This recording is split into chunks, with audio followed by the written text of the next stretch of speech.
அரசியல் சொந்தங்களுக்கு வணக்கம். வணக்கம் வணக்கம் வணக்கம் வணக்கம் வணக்கம் வணக்கம். வேட்புமனு தாக்கல் பண்ணாங்கல்ல, ஆமா, எப்படியோ வந்து கிட்டத்தட்ட வந்து எல்லாருமே ஃபைனல் ஆயிடுச்சு. எல்லாருக்குமே ஃபைனல் நீங்க ஆயிடுச்சு. வந்து அங்கங்க நிக்கலாம் அப்படின்ற மாதிரி சொன்னாங்க. இந்த இடையில சிக்கலா போயிட்டு இருந்த அண்ணன் விஜய் அண்ணனுக்கு விஜய் வந்து 2 இடத்துலயுமே ஓகே பண்ணிட்டாங்க. 2 இடத்துலயுமே ஓகே பண்ணிட்டாங்க. அவர் 2 இப்பதான் இடத்துல அப்படி மனசுக்கு திருப்தியா இருக்கு. அது ஒரு இடத்துல மட்டும் வந்து பாத்தீங்கன்னா வச்சியா, ஒரு சில தரப்பு தான் அவருக்கு எதிர்ப்பு தெரிவிச்சாங்க. ஓ அது வந்து வேட்புமனு தாக்கல் பண்ணல, அது சில குளறுபடிகள் இருக்கு, நிறுத்தி வைக்கணும் அப்படின்ற மாதிரி சொன்னாங்க. அவங்க பர்சனல் பண்ணி பார்த்துட்டு இல்ல கரெக்டா தான் இருக்கு அப்படின்ற மாதிரி ஓகே சொல்றாங்க. 2 இடத்துல வந்து விஜய் சார் கன்ஃபார்ம் நிக்கிறாரு. இதுல வந்து ஒரு ட்விஸ்ட் என்ன தெரியுமா? விஜய் சார் வந்து இந்த வேட்பாளர் வந்து பட்டியல் அறிவிக்கும் போது சொன்னார்ல, ஒரு டைலாக் சொன்னாரு பெருசா. என்ன சொன்னாரு சொல்லுங்க? என்ன 234 ஜெயிப்போம், வரலாறு சாதனை படிப்போம், இது சொன்னார்ல, உலக சாதனை படிப்போமா, அது மாதிரி ஒரு டைலாக் சொன்னார்ல. அதுல வந்து ஒரு சின்னதா ஒரு மைனஸ் ஆயிடுச்சு. என்னாச்சு? அவரோட வேட்பாளர் பட்டியல பாத்தீங்கன்னா ஒருத்தர் மட்டும் எடப்பாடி தொகுதியில வந்து ஒருத்தர் நின்னாரு, அருண்குமார் ஒருத்தர் வேட்புமனு தாக்கல் பண்ணார் இல்லையா, அவரோட வேட்புமனு வந்து நிராகரிச்சுட்டாங்க. ஏன்? அது வந்து அவரோட வந்து கரெக்டா டெக்னிக் ஃபால்ட் அப்படின்னு சொல்லிட்டு நிராகரிச்சிட்டாங்க. இதுல இன்னும் ட்விஸ்ட் என்ன தெரியுமா? சரி ஓகே, நான் வந்து என்னோட ஆவணத்துல கரெக்டா எடுத்து வரேன் அப்படின்னு மாதிரி வீட்டுக்கு போயிட்டு போயிருக்காரு. போனவர் ரொம்ப நேரம் பார்த்து ஆள் வரல. என்னையா நம்ம ரொம்ப நேரம் பார்த்து ஆள் வரலன்னு சொன்னோன்னே, இங்க இருக்கிற தாவேக தொண்டர்கள் ஆபீஸ்ல இருப்பாங்கல்ல, அவங்கள டென்ஷன் ஆயிட்டு, ஓகே எங்களோட கட்சியை வந்து நீங்க கூட்டிட்டு போயிட்டீங்க, எங்கேயோ அவரை வந்து நீங்க கடத்திட்டீங்க அப்படின்னு சொல்லி அங்க இருக்கிற எல்லாரும் சண்டைக்கு போயிட்டாங்க. சென்னை ஒரு நாள் படம் வந்துச்சு, சென்னையில ஒரு நாள் அப்படின்னு சொல்லிட்டு. அது என்ன பண்ணுவேன்னா, இங்க இருந்து வேலூருக்கு, சென்னை எக்மோர்ல இருந்து வேலூருக்கு வந்து இதயத்தை கொண்டு போவாங்க. போற வழியில திடீர்னு பார்த்தா காரு காணாம போயிடும். அந்த மாதிரி இல்ல இருக்கு நீங்க சொல்றது. வீட்டுக்கு போய் எத்தனை வரமான்னு போனவர் அவர் வரல. இவங்க என்ன நினைச்சாங்க, எதிர்கட்சிக்காரங்க சதி பண்ணிட்டாங்க, எங்க ஆளை வந்து கடத்திட்டு போயிட்டீங்க, இப்ப எங்களுக்கு வந்து இது சரிதானே. நல்ல வேலை தலைவா, இதுல மட்டும்தான் அவங்க வந்து திமுக சதி இல்ல அப்படின்றாங்க. இல்ல இப்ப அங்க இருக்குது என்ன, திமுக தானே. எடப்பாடி தொகுதினா இப்ப அதிமுக கொஞ்சம் கூடுதலா இருக்கு. ஏன்னா எடப்பாடி அங்கதான் நிக்க போறாரு, அதனால கூடுதல் பலமா இருக்கும்ல. அதனால இவங்க தான் சதி பண்ணிதான் எங்களை. இது வரைக்கும் இவங்க சொன்ன சதியிலேயே வந்து இப்பதான் திமுகன்றது சொல்லாம இருக்காங்க, எதிர்கட்சி அப்படின்னு சொல்லிக்கிறாங்க. சரி ஓகே, இவரோட வேட்புமனு தான் வந்து நேரம் வச்சிட்டாங்க. இவருக்கு சப்போர்ட் இன்னொருத்தர் இருக்கட்டும், இன்னொரு ஒரு லேடி அங்கே வந்து வேட்பாளரை அறிவிச்சாங்க. அங்கே அறிவிச்சிட்டாங்க. ஆமா, அப்படி அவங்களும் நேரம் வச்சிட்டாங்க. ஏன் அவங்க வேட்புமனு வந்து நேரம் வச்சிட்டாங்க. அவங்களும் வந்து டெக்னிக்கல் ஃபால்ட் அப்படின்னு சொல்லிட்டு அவங்க எல்லாம் பிராக்டிஸ் கொடுத்து ரெகுலரா ஃபார்ம் ஃபில் பண்ணி எத்தனை கூட. இதெல்லாம் விஜய் சார் தான் அப்செட் ஆயிட்டாரு. 234 அடிக்கலாம் வேட்பு வயசாவடலாம் விட்டோம், ஜெயிக்க கிடையாது நம்ம பொண்ணு, இருந்தாலே ஒரு உலக சாதனை படிக்கலாம் பார்த்தா இப்படி பண்ணிட்டாலே அப்படின்ற மாதிரி அவரு கொஞ்சம் கஷ்டமாகறாரு. இதுல வந்து ஒரு அரசியல் பின்புலமும் இருக்குன்னு சொல்றாங்க. இதுக்கு பின்னாடி ஒரு அரசியல் இருக்கு, தெரியாம நீங்க பேசக்கூடாது அப்படின்ற மாதிரி சொல்றாங்க. இன்னும் அப்படி கணக்கு பார்த்தீங்கன்னா, பெரம்பலூர் தொகுதி யார் நிக்கிறது? நம்ம தலைவர் விஜய் நிக்கிறாரா? இப்ப எடப்பாடி அங்க யார் நிக்கிறது? அங்க எடப்பாடியா நிக்கிறாரு இல்லையா? இப்போ வந்து விஜய் சார் வந்து இங்க பெரம்பலூர்ல இவங்க விட்டு கொடுத்தாங்க, ஏடிஎம்கே ஒரு டம்மி கேண்டிடேட் போட்டு விஜய் சார் ஜெயிக்க வைக்கிற மாதிரி அவங்க விட்டு கொடுத்தாங்கல்ல. அதே மாதிரி அங்க வந்து நம்ம எடப்பாடியை ஜெயிக்க வைக்கணும், அதனால ஒரு டம்மி கேண்டிடேட் போடுவோம்னு போட்டிருக்காங்க. அருண்குமார் அவரை போட்டிருக்காங்க. அவர் வந்து இப்ப எப்படியும் நம்ம தெரிஞ்சு பண்ணாங்களா தெரியாம பண்ணாங்க தெரியாது, அது நிராகரிச்சிட்டாங்க.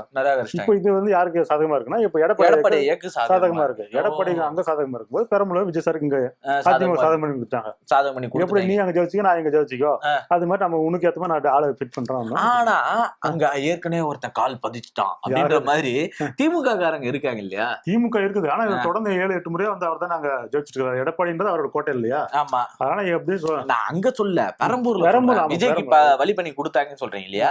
ஆல்ரெடி இவங்களே அங்க ஃபீல்டுல கிடையாது. பெரம்பூர்ல அதுக்கு முன்னாடி யாரு இருந்தா அப்படின்னு பாத்தீங்கன்னா வந்து 3 வாட்டி கம்யூனிஸ்டுகள் தொடர்ந்து இருந்தாங்க. அதுக்கப்புறம் இந்த மக்கள் நல கூட்டணியில தான் அப்படி சர்க்குன்னு சரிஞ்சு போச்சு. அதுக்கப்புறம் இவங்க திரும்ப வரதுக்கான வாய்ப்பு பிடிச்சி 2021 இவங்க வந்துட்டாங்க. பட் இருந்தாலும் இப்ப நீ சொல்றது கரெக்ட் தான். அப்படி பார்க்கும்போது இப்ப திமுக வந்து ஒரு ஆப்போசிட்ல இருக்குன்னு சொல்றாங்கல்ல, ஆனா அதிமுக வந்து ஒரு டைம் வந்து இவங்களுக்கு ஃபேவரா பண்ணி கொடுக்குறாங்க. சரி ஓகே, நான் உனக்கு பாக்குறேன், நீ எனக்கு பாத்துக்கிற மாதிரி ஃபேவர் பண்ணி கொடுத்துருக்காங்க. இதே எப்படியோ 2 பேரும் ஜெயிச்சா சரி. இன்னொரு ட்விஸ்ட் என்ன தெரியுமா? இப்ப வந்து எல்லாமே பிரச்சாரம் மும்முரம் போயிட்டு இருக்காங்களா.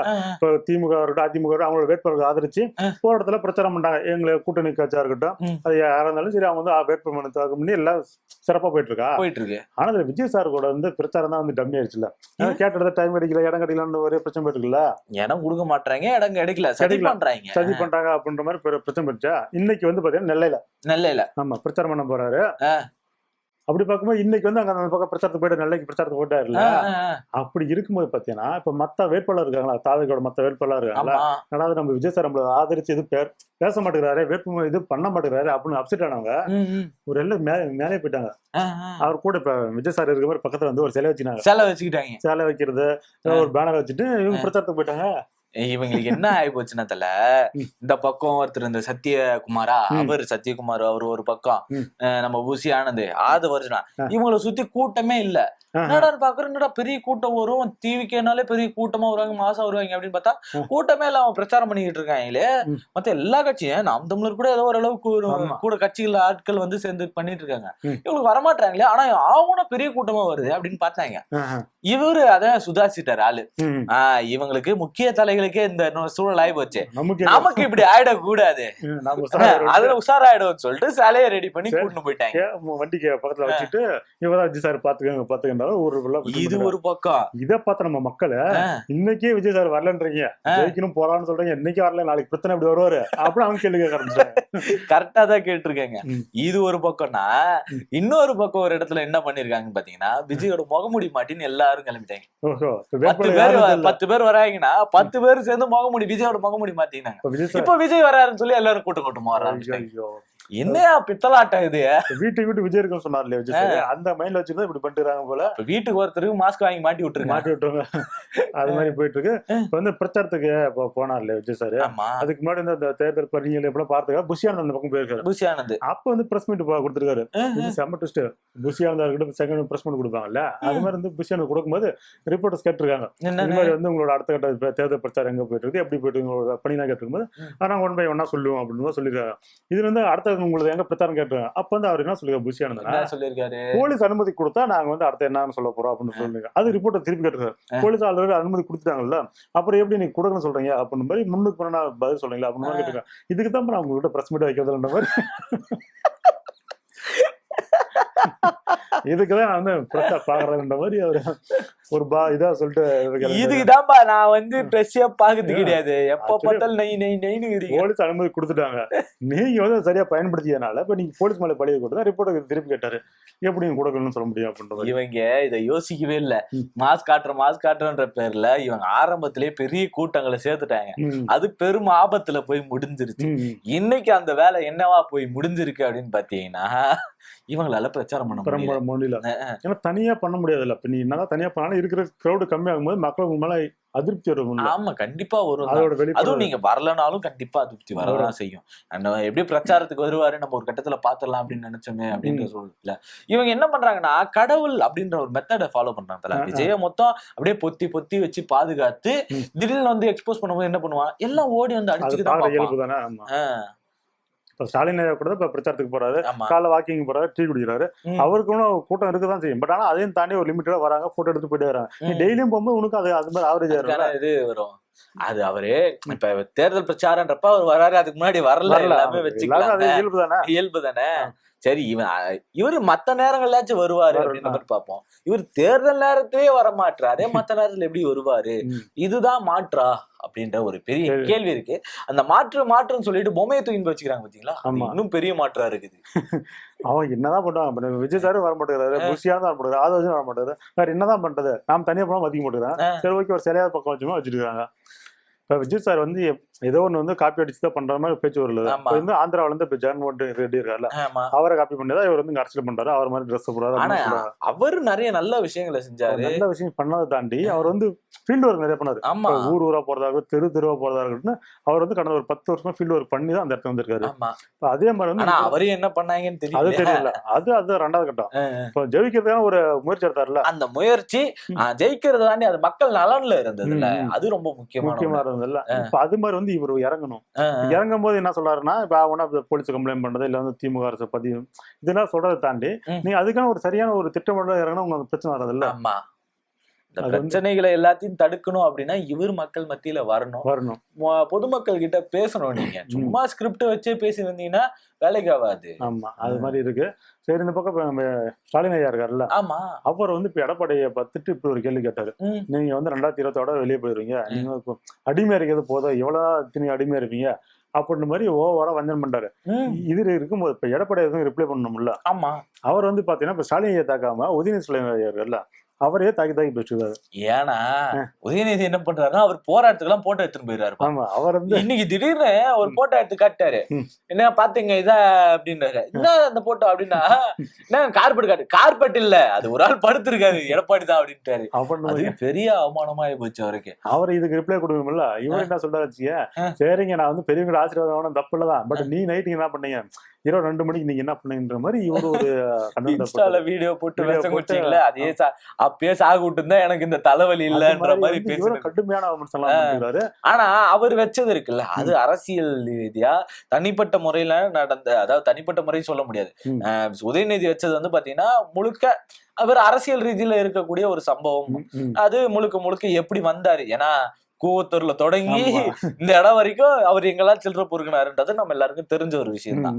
அப்படி இருக்கிற இந்த சூழல்லையே இவர் என்ன பண்ணாரு, யாரு உதயநிதி என்ன பண்ணாருன்னா அவர் தனிப்பட்ட வாழ்க்கை முறையில அப்படி ஒண்ணு நடந்துச்சு, அதை நீங்க எடுத்துட்டு வந்து இந்த அரசியல்ல பேசுறது இருக்கு இல்லையா, அது எந்த வகையிலும் ஏத்துக்க முடியாது. இப்ப ஸ்டாலின் ஐயா பத்தி பேசினாரு. அவர் வந்து இப்ப நம்ம கலைஞர் ஐயா இருக்காருல்ல, அவர் வந்து ஹவுஸ் அரெஸ்ட் பண்றாரு, அது மாதிரி சொல்லியிருந்தாரா. இப்ப அது தனி இப்ப உதயநிதி பர்சனல் அட்டாக் பண்ண ஆரம்பிச்சிட்டாரு. நீங்க இவங்களை பத்தி விமர்சிக்கிறதுக்கு அவ்வளவு இருக்குது, கொஞ்சம் நஞ்சம் கிடையாது, ஏகப்பட்டது இருக்குது, அவ்வளவு கொள்ளையடிச்சு வச்சிருக்காங்க. அத பத்தி பேசுங்க, அத பத்தி விவாதம் பண்ணுங்க, அவங்க திட்டங்கள் அதை பத்தி பேசலாம். ஆனா இவர் வந்து பர்சனல் அட்டாக் பண்றாரு. அது வந்து என்ன காரணம்னா வரவேற்பு மக்கள்கிட்ட வந்து அந்த ரெஸ்பான்ஸ் இருக்குல்ல, அதை பத்தி ஓகே நம்ம இப்படி பேசலாம் மக்களுக்கு பிடிக்கும் போல அப்படின்னு சொல்லி அவர் அதே பேசிட்டாரு. தக் லைஃப் போட்டு பேசுறது, அதை பாத்துட்டு இவரு வீடியோ வர பாத்துருப்பாரு. ஆனா பாருங்க எப்படி எடிட் பண்ணிக்கிற மாதிரி ஸ்டாலின் முடிஞ்சிருச்சு அப்படின்னு ஏதாச்சும் போட்டிருப்பாங்க, அந்த மாதிரி ஏதாச்சும் போட்டிருப்பாங்க. நல்லா இருக்கு திரும்ப பேசுவோம் அப்படின்னு பேசுறாரு. இப்ப இதுல என்ன ஒரு மைனஸ் அப்படின்னா, இப்ப ஸ்டாலின் பக்கம் ஐயா இருக்காருல்ல, திமுக பரவும் அவங்க திமுக ஸ்டாலின் ஐயா இருக்கட்டும், இப்ப உதயநிதி ஐயா இருக்கட்டும், இப்ப ஸ்டாலின் ஐயாவோட மனைவி இருக்காங்கல்ல அவங்களா இருக்கட்டும், இந்த மாதிரி கனிமொழியா இருக்கட்டும், இந்த மாதிரி அவங்க குடும்பமே வந்து பரப்புல பிரச்சாரத்துல தீவிரமா இருக்காங்க. அவங்க குடும்பத்தை வச்சுதான் அரசியல் பண்றாங்க, அதனால குடும்பமே எல்லாரும் தாண்டி ஜெயிக்கணும்ன்றதால காலத்துல வந்து தீவிரமா இருக்காங்க. இந்த பக்கம் நம்ம எடப்பாடியும் அவரை சிலேஸ் போட்டவர் கிடையாது, அவரும் அந்த முழு நேரமா ஃபுல்லா இறங்கிட்டாரு. ஆனா இப்ப நம்ம விஜய் சார் மட்டும்தான் இன்னும் அந்த பழைய ஃபார்மெட்ல இருக்காரு. மாசத்துக்கு ஒரு டைம் பாத்துக்கலாம், அதாவது 10 நாள் ஒரு டைம் பாத்துக்கலாம், அந்த ஃபார்மெட்ல இருக்காரு. அவர் புது ஃபார்மெட் தல, அது புது ஃபார்மெட். அது நீங்க எப்படி அதை பழைய ஃபார்மெட் சொல்லுவீங்க?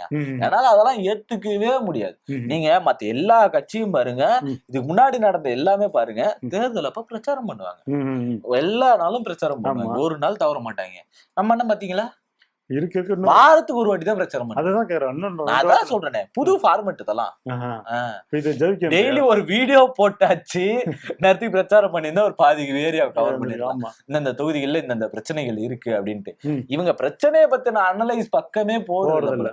எங்க அண்ணன் சீமான் போறாருல, அந்த இடத்துல இருக்கிற சில பிரச்சனைகளை எடுத்து பேசுறாரு.